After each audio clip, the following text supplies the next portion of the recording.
그리스도의 풍성하신 은혜와 사랑이 늘 함께 하시기를 바랍니다. 오늘 이 아침에는 마가복음 제14장 32절로 42절 생명의 삶 큐티 4월 16일자 말씀입니다. 32절 이하의 말씀 봅니다. 그들이 겟세마네라 하는 곳에 이름에 예수께서 제자들에게 이르시되 내가 기도할 동안에 너희는 여기에 앉아 있으라 하시고 베드로와 야고보와 요한을 데리고 가실새 심히 놀라시며 슬퍼하사 말씀하시되 내 마음이 심히 고민하여 죽게 되었으니 너희는 여기 머물러 깨어 있으라 하시고 조금 나아가 땅에 엎드려 될 수 있는 대로 이때가 자기에게서 지나가기를 구하여 이르시되 아빠 아버지여 아버지께서는 모든 것이 가능하오니 이 잔을 내게서 옮기시옵소서. 그러나 나의 원대로 마옵시고 아버지의 원대로 하시옵소서 하시고. 자, 먼저 36절까지 말씀을 보면 예수님이 겟세마네라는 곳에 가서 기도를 하시는데 유명한 겟세마네 기도지요. 마음이 아주 답답했을 때에 주님께서 이곳에 가서 지금 기도하시게 됐는데 제자 3명을 데리고 갔다 그럽니다. 베드로와 야고보와 요한을 데리고 갔다. 그렇게 33절에는 기록이 되어져 있습니다. 예수님의 제자들을 몇 가지로 나누는데 흔히 말하는 12제자가 있죠. 그런데 그 중에서도 이 3명의 제자는 핵심이었습니다. 베드로, 야고보, 요한. 예수님의 제자가 12제자만 있었던 것이 아니라 70문도라고도 부릅니다. 그러니까 주로 이제 예수님 말씀 드리려고 모였던 사람들이 70명 정도, 또 120문도 이렇게 해서 원으로 얘기하자면 베드로, 야고보, 요한, 조금 더 크게는 12제자, 그 다음에는 70명의 제자, 그리고 120명의 제자 이렇게 하고 그 후로는 이제 많은 군중이 있게 된 것이죠.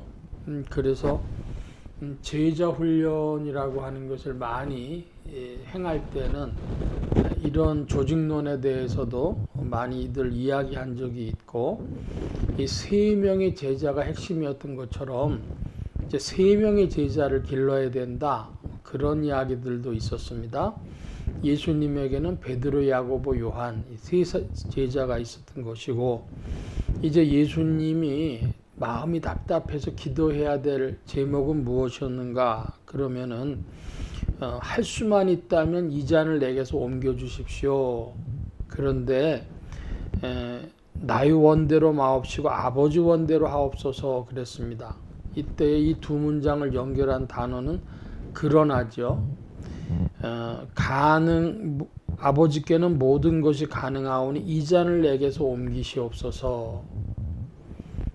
이거 굉장히 쓴 잔이고 받기 어려운 잔이니까 이 잔을 옮겨 주십시오. 그런데 아버지 원대로 하십시오.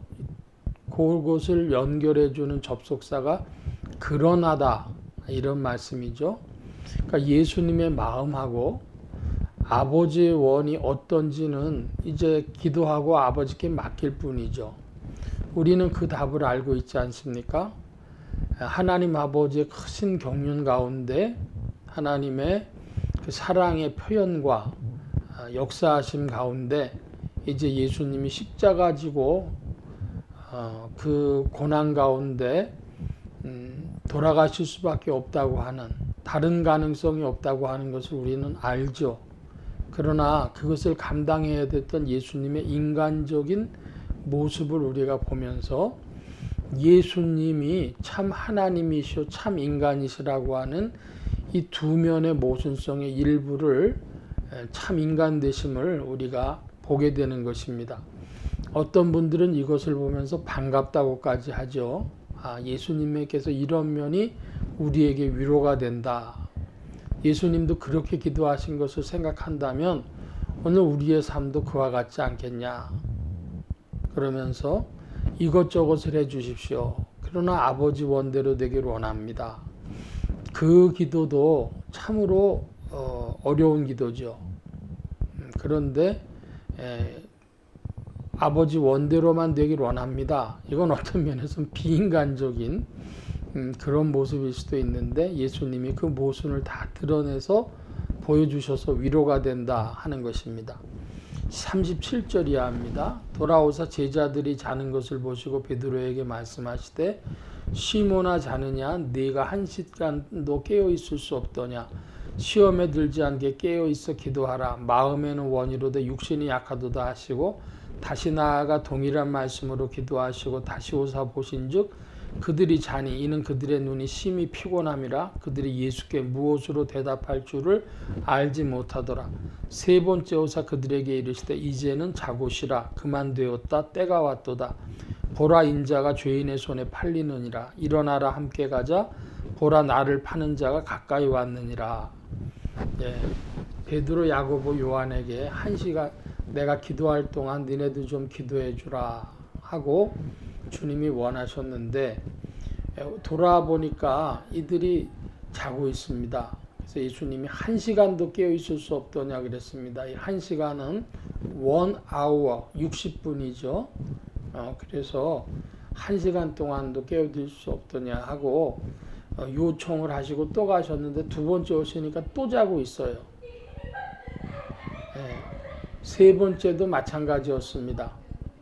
우리가 이것을 보면서 알 수 있는 것은 예수님의 그 처지에 베드로, 야고보와 요한이 동참하지 못했다는 것이죠. 예수님과 같은 마음이 아니었다는 것이죠.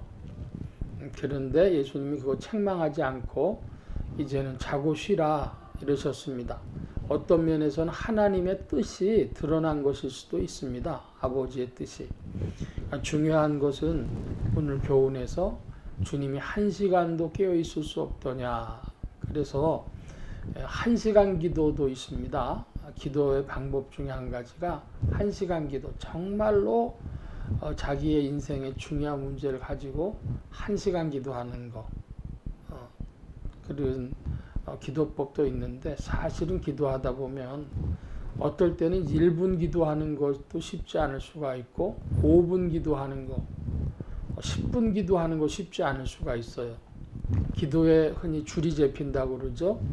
기도에 줄이 잡히면 30분도 하고 1시간도 하고 2시간도 하는데 간절한 마음으로 1시간 기도하는 법도 교회에서 내려오는 자기의 이제 중요한 문제를 가지고 하나님 앞에 아뢰할 때 그런 기도법도 있다.